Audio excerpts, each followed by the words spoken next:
And now we'll have Congresswoman Linda Sánchez will address the issue of the politicization of the alleged politicization of the talking points.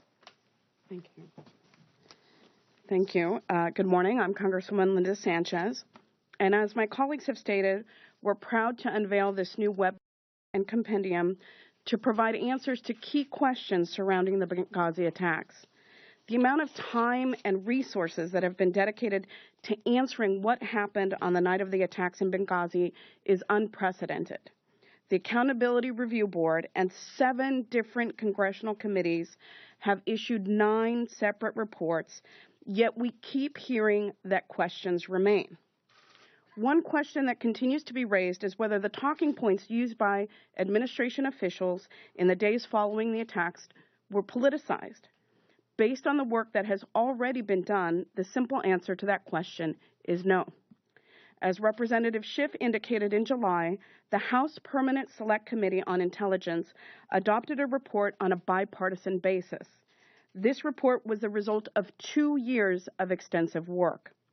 The committee spent thousands of hours reviewing intelligence assessments, cables, notes, and emails.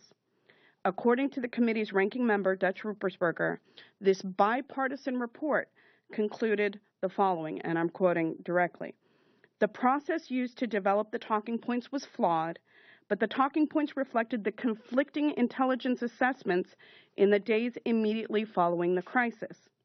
He goes on to say, there was absolutely no evidence in documents or testimony that the intelligence community's assessments were politically motivated in any way.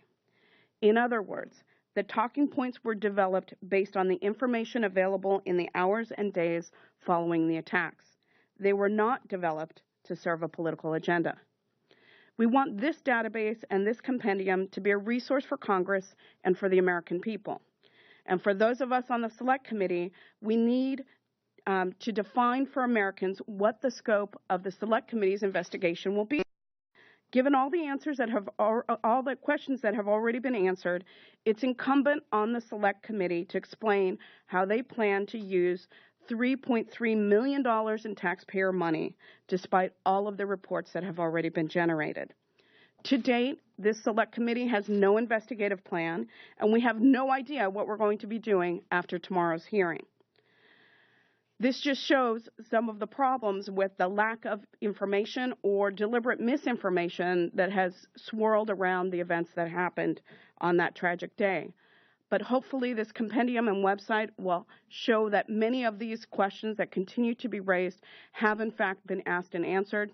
They cite to direct witness testimony and transcripts to the 7 other reports that have already been generated, and hopefully it will help narrow the scope of what the Select Committee's work is from this point forward.